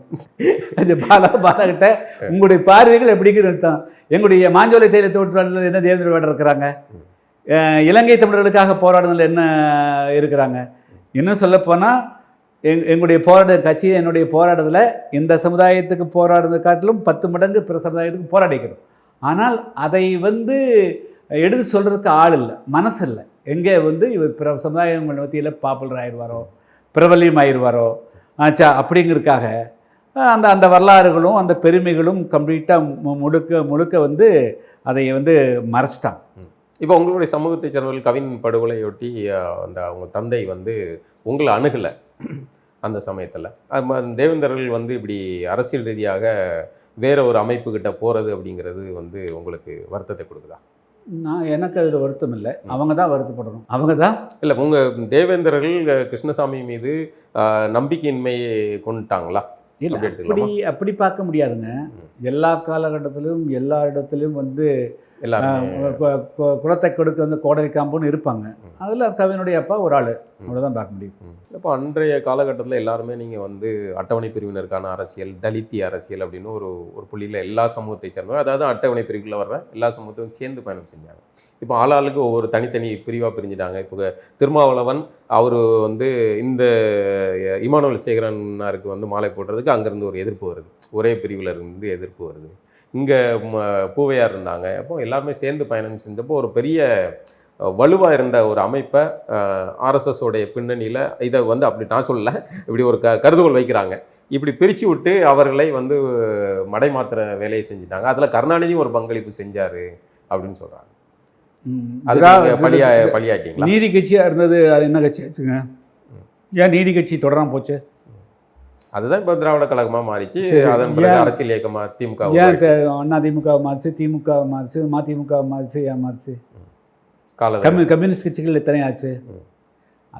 அதெல்லாம் வந்து ஒவ்வொரு காலகட்டத்திலையும் வந்து அன்று வந்து துவக்கம், அன்று வந்து ஒரு மூமெண்ட்டே இல்லாத காலகட்டங்களில், விழிப்புணர்வு இல்லாத காலகட்டங்களில் அப்படி தேவைப்பட்டிருக்கலாம். இன்றைக்கி வந்து பகுதி ரீதியாக ஒரு மாவட்டம், 2 மாவட்டம், 3 மாவட்டத்துலேயும் கூட ஃபோக்கஸ் தேவைப்படலாம். இன்றைக்கி தமிழ்நாடுங்களும் பேசுவதற்கு எல்லோரும் இருக்குது. இன்றைக்கி வந்து பிரச்சனைகளும் அதனுடைய ஆழத்தன்மைகளும் மாறிப்போச்சு. அதனால் வந்து எல்லாம் சேர்ந்து தான் ஃபைட் பண்ண, அங்கங்கிருந்து ஃபைட் பண்ணாலும் நோக்கங்கள் ஒன்றா இருந்ததுன்னா தப்பில்லை. இப்போ ஆணவ படுகொலை நடக்குது இல்லை, இந்த ஆணவ படுகொலைக்கு எதிராக வந்து அதுக்கு தனி சட்டம் இயற்றணும்னு சொல்கிறாங்க. அதை வந்து சில அமைப்பை சேர்ந்தவர்கள் வந்து இல்லை அப்படி பண்ணக்கூடாது, அதை வந்து அதுக்கு எதிராக ஒரு பெரிய ஒரு மனுவை கொண்டு போய் கொடுக்குறாங்க. இந்த போக்கு எப்படி பார்க்குறீங்க? இப்போ ஆணவ படுகொலை அப்படிங்கிறது வந்து அதுக்கு தனி சட்டம் தேவையா இல்லையா? அதாவது 1990 வன்கொடுமை தடுப்பு சட்டம், அந்த சட்டத்தை வந்து வலுவாக நடைமுறைப்படுத்தணும்னு சொன்ன போதே எப்பெல்லாம் அந்த வன்கொடுமை தடுப்பு சட்டம் போட்டாங்களோ மீண்டும் கவுண்டர் கேஸ் போட்டாங்க. அது கலைஞர் காலத்திலேயே வந்து அதுக்குன்னு அமைப்புகள் இருக்காங்கல்ல, பெட்டிஷன் கொடுத்தாங்க. அதனால் இது வந்து அதுவும் வரும். அப்போ இது எங்கே ஃபெயிலூர்னா திராவிட இயக்கங்களுடைய ஃபெயிலூர். கௌரவ கொலைங்கிறது வந்து அது ஒரு ஜாதி விட்டு ஒரு ஜாதியில் உள் சாதிக்குள்ளேயே நடந்தாலும் தவறுங்கிறது தான் பார்க்கணும், தவிர அதுதான் வந்து எல்லாரும் மறுக்கிறாங்க. நான் என்ன சொல்ல வரேன், இந்த வர்க்க பாகுபாடுகள் காரணமாக சொந்த சாதிகளுக்குள்ளேயே நான் என்னுடைய தென்பகுதியில் நடந்திருக்கேன் சொல்கிறேன். நான் கௌரவ கொலை பார்க்குற போது சாதி மறுப்பு மட்டுமே நீங்கள் பார்க்குறீங்க, அப்படி இல்லை. நாம் சொல்ல வந்ததே வந்து நான் என்னுடைய தம்பி மகனை கல்யாணம் முடிக்க வைக்கலாம் வந்தேன், அண்ணன் மகனை கல்யாணம் முடிக்க வச்சுலாம் வந்தேன், இவன் வேறவன் கூட்டிகிட்டு ஓடிட்டா ஆச்சுங்களா. ஸோ இந்த மாதிரியெல்லாம் வந்து பிளேம் பண்ணி இது வந்து இந்த சமூகத்தில் அப்படி இருக்குது. அதனால் மொத்தமாக வந்து திராவிட இயக்கங்கள், பொதுவுடை இயக்கங்கள், சமூக ஆர்வலர்கள் அவங்க எல்லாமே வந்து உண்மையான அவங்க என்ன கொள்கையை கொண்டிருக்கிறாங்களோ, இன்றைக்கி சமூக மாற்றங்கள் எப்படி நடக்குது, இன்றைக்கி இருக்கிற ஜென்ரேஷன்ஸினுடைய எண்ணங்கள் எப்படி, அதை வந்து அவங்க புரிஞ்சு நடக்கணும். இப்போ நாங்கள் வந்து நீங்கள் வந்து சென்னைக்குள்ளே இருந்து ஒரு கருத்து பேசுகிறதுக்கும் திருநெல்வேலிக்குள்ள உட்காந்து பேசுறதுக்கும் எத்தனை வித்தியாசம் தெரியும். செங்கல்பட்டுக்குள்ளிருந்து பேசலாம், இங்கே வெறும் பேச்சு தான் பேசும், அங்கே நிலைமைகள் வேறு. அப்போது தூத்துக்குடி மாவட்டத்திலையும் திருநெல்வேலிக்குள்ளேயும் விருதுநகருக்குள்ளேயும் இருந்த தன்மைகளை எதிர்க்கிறதுக்கு என்னென்னலாம் தேவைப்படும், எப்படியெல்லாம் ஒரு இயக்கம் தேவைப்படும் அவ்வளோ இருக்கும். ஸோ அதையெல்லாம் கணக்கிலே கொள்ளாமல் பல பேர் பல கருத்துக்களை சொல்கிறாங்க. ஆனால் தமிழ்நாட்டில் இப்போ இந்த கௌரவ கொலைகளோ அல்லது இதெல்லாமே மாறிடும் சொன்னால் இப்போ வந்து இப்போ ஒரு வேளை இல்லாத ஆணவ படுகொலை இல்லை இல்லை ஒரு வேளை இப்போ இந்த 2026 சட்டமன்ற தேர்தலுக்கு பிறகு எல்லாரும் என்ன பார்க்குறாங்க, சாதிக்கு அப்பாற்பட்டு மதத்துக்கு அப்பாற்பட்டு எல்லாரும் ஓட்டு போடுறோன்னு சொல்கிறாங்க இல்லையா. இதையே எடுத்துகிட்டு போக சொல்லுங்கள், எடுத்துகிட்டு வரட்டும். தமிழ்நாட்டில் இல்லை இளைய தலைமுறை அதை முன்னெடுப்பு பண்ணுது. இப்போ அரசியல் ரீதியாக இதை பேசிக்கிட்டு இருக்காங்க, அது மீண்டும் மீண்டும் அதை வந்து நிறுவிக்கிட்டே இருக்காங்க அப்படிங்கிற மாதிரி. இல்லை அப்படி அல்ல, அரசியல் ரீதியாக யாரும் இப்போ கொண்டு போகல, பிரச்சனைகள் வரும்போது சொல்லித்தான் ஆகணும். அதாவது வந்து இது வந்து ஒரு தற்காலிகமான ஏற்பாடாக நிரந்தரமாக இருந்தால், ஒரு பிரச்சனைகள் வர்றபோது ஒரு கௌரவ கொலை என்று வருகின்ற பொழுது அது கருத்து சொல்லித்தான் ஆகணும். அப்போ அதுக்கு ஒரு சட்டம் தேவைப்படுது இல்லைங்களா. அப்போ அந்த சட்டமே கூடாதுன்னு சொல்ல ஒரு குரூப் இருந்ததுன்னா அப்போ அவங்களுடைய நோக்கம் என்ன? இல்லை அதுலேயுமே கூட உங்களுடைய வாதத்தில் வந்து தென்பகுதியை சொல்லும்போது குறிப்பிட்ட ஒரு சமூகத்தை வந்து பொதுவாக குற்றம் சார உங்களுடைய மகன் கூட அந்த வார்த்தை பயன்படுத்துவதற்காக சர்ச்சையானது. அது வந்து அப்படி சொல்றது தவறு தானே? இல்லை அதாவது நீங்கள் வந்து தேவேந்திர சமூகத்தில் நீங்கள் வந்து எப்படி பார்க்குறீங்க, பரையர் சமூகத்தில் தவறு செய்பவர்கள் இல்லை. அதாவது வந்து யாரும் வந்து ஒரு ஒட்டுமொத்த சமுதாயத்தை குற்றவாளியாக பார்க்கறதுக்கு இல்லை. ஒரு சமூகத்தில் வந்து இந்த பிரச்சனைகள் நடக்கக்கூடாதுக்கு நான் எல்லாருக்கும் பொறுப்பு இருக்குது. இப்போ வந்து நாங்கள் வந்து நான் அரசியல் பண்ணுறேன்னா நான் என்னெல்லாம் எஜுகேட் பண்ணுறேன், நீங்கள் இதே கலப்பத்தோடு கேட்டீங்க, நான் வந்து உண்மை அப்படி தான் சொல்கிறேன். நீ வேறு ஏதாவது பொண்ணை கூட்டிகிட்டு வந்தீங்கன்னா என்கிட்ட வராத, நான் வந்து பண்ண முடியாது, எனக்கு வந்து வேறு வேலை இருக்குது. எப்படி நீ குடிக்கான்னு தான் சொல்கிறேன், ஸ்மோக் பண்ணான்னு தான் சொல்கிறேன், அதே மாதிரி எல்லா சமூகத்துக்கும் சொல்லணுங்கிற சொல்ல போறீங்களா. இன்னும் சொல்ல போனால் 95 பையன் வந்து ஒரு வருடம் சொல்லுங்க, 95 என்ன ஓப்பனாக சொல்கிறேன், 95 நான் வந்து அப்போ அதில் உங்களுக்கு தெரியாது 3 கண்டிஷன் தான் போட்டேன். முதல்ல நீ இந்த ஜாதி பொண்ணை அந்த ஜாதி பொண்ணை கூட்டிகிட்டு வந்துட்டு கல்யாணம் முடிச்சுன்னா என்னால் முடியாது, என்னால் அதுக்கு நேரம் இல்லை, அது அது அது பிரச்சனை தீர்க்க முடியாது. நான் ஒட்டுமொத்த சமுதாய விடுதலைக்காக தான் இருக்கேன். உனக்கு வந்து இந்த சமூக கிணத்துக்குள்ளே தண்ணி எடுக்கவில்லையா அது சொல்லு, பொதுப்பாதையில் நடக்கவில்லையா சொல்லு, உனக்கு வந்து ஒரு சலூனில் முடிவெட்டலையா சொல்லு, ஆச்சா பஸ் ஏறி உன்னை வந்து அவமானப்படுத்துகிறாங்களா சொல்லு, கல்லூரிக்குள்ளே அவமானப்படுத்துகிறாங்களா சொல்லு. ஆனால் இது வேறு பிரச்சனை, அது வேறு பிரச்சனை. அதனால் வந்து நீ காதலை தியாகம் பண்ணி தான் ஆகணும். நீ கூட்டிகிட்டு வந்து நான் இதையும் அதையும் ரெண்டையும் வந்து என்னால் கொண்டு போக முடியாது. நீ கொண்டு ஒரு ஊருக்குள்ளே கொண்டு ஒரு பிள்ளை கொண்டு வந்திருப்ப, அவன் 10 பேர் 10 ஊருக்கு தேடிட்டு வருவான், நான் இந்த சண்டை போடுறேன், இந்த பிரச்சனை முடிக்கிறதா. அதனால் ஒவ்வொரு பிரச்சனை தான் முடிக்க முடியும். அதனால் வந்து நான் வந்து எப்பொழுதுமே தெளிவாக தான் இருந்தேன், ஆரம்பத்திலேருந்தே இதே நிலை, ஆரம்பத்திலிருந்து இன்னைக்கு மட்டும் மாற்றலை. எந்த எல்லா சூழ்நிலையும் இன்றைக்கி அன்னைக்கும் குடிக்கக்கூடாதுன்னு தான் சொல்லுவேன். அன்றைக்கும் எத்தனையோ சமுதாயத்தில் இந்த சமுதாயத்தில் பிறந்தவர்கள்லாம் வந்து அவங்களோட துண்டு பீடி குடிச்சு இருப்பாங்க, சாராயம் குடிச்சு இருந்துக்கிறாங்க, கல் குடிச்சு இருந்துக்கிறான், அவங்களாம் லீடர்ஸ் லீடராக இருந்துட்டு தான் செய்கிறாங்க. நீ அதெல்லாம் தொட்டுட்டு என்கிட்ட வரவேன்னு தான் சொல்லியிருக்கிறேன். நான் வந்து அவங்களுடைய வந்து எல்லா விதமான மாற்றத்தோடு நீ ஒரு முழு மனுஷனாக மாறுன்னு சொல்லியிருக்கேன், சரிங்களா. ஸோ அந்த மாற்றத்தை வந்து நான் எல்லாரிடருந்து எதிர்பார்க்குறேன். நான் மட்டும் பார்த்தனா பத்தாது, எல்லோருமே நீங்கள் வந்து ஆயுதத்தை எடுக்காதீங்க. எப்படிங்க ஆயுதத்தை எடுக்காத. நான் வந்து நினச்சிருந்தேன்னா எல்லாத்தையும் எங்கள் குரூப்பில் சேர்த்துக்கலாம்ல. நான் ஏன் பல குரூப் கட்சிகள் சேர்த்த மாட்டேங்கிறேன்? எங்கள் புதிய மதத்தில் யாராவது வன்முறை எடுக்கக்கூடிய யாராவது ரவுடி உண்டா? யாராவது திருட்டு வழக்கில் போகிறானா? யாராவது கட்ட பஞ்சாயத்தில் போகிறானா? யாராவது நில அபகரித்து போகிறானா? ஏன் போக மாட்டேங்கிறான்? ஏன் புதிய மதத்திலிருந்து இது இந்த 30 வருஷத்துல நில அபகரிப்பில் புதிய மாவட்ட செயலர் கைது ஏதாவது சொல்ல முடியுமா? நீங்கள் கலாச்சாரத்தில் ஈடுபட்டார் கைது சொல்ல முடியுமா? கஞ்சாவத்தான்னு சொல்ல முடியுமா? ஆதாய கொலை பண்ணான்னு சொல்ல முடியுமா? அப்போ வந்து நாங்கள் என்ன செஞ்சுட்டு இருக்கிறோம்னு யாருக்கும் புரியல. புதிய தமிழகம் வெறும் அரசியல் மட்டும் பேசலை, ஒட்டுமொத்த சமுதாயத்தில் ஒரு அமைதி வேணும். இதனால வந்து நாம் மட்டும் வந்து இவர்களை ஆயுதம் எடுக்கக்கூடாதுன்னு சொன்னால் பார்த்தாது, நீயும் அந்த நிராயுதபாணியா நீ அங்கே இருக்கக்கூடியவர்களும் அந்த சமுதாயத்தை அவங்க தெரிஞ்சோ தெரியாமலோ அவர்கள் வந்து வெறியூட்டப்பட்டிருக்கிறார்கள், நீ தான் வீரன். அப்போது அதை வந்து குறைக்க வேண்டியது, அவர்களுக்கு பாடம் புகட்ட வேண்டியது அந்த தரப்பிலிருந்து, அந்த அடிப்படையிலிருந்து தான் நாங்கள் எல்லா கருத்தையும், அது நான் சொன்னாலும் யார் சொன்னாலும் சொல்லியிருப்பாங்களே தவிர யாரையும் குற்றவாளி ஆக்க வேண்டும் என்பதில்லை. இந்த சமூகத்தில் பொதுப்படையாக சொல்கிறத, அது பொதுப்படையாக அதை வந்து எல்லாரும் வந்து மாறுங்க. ஒரு பகுத்தறிவாதியை மாறிட்டு மூட நம்பிக்கையோடு இருக்காத.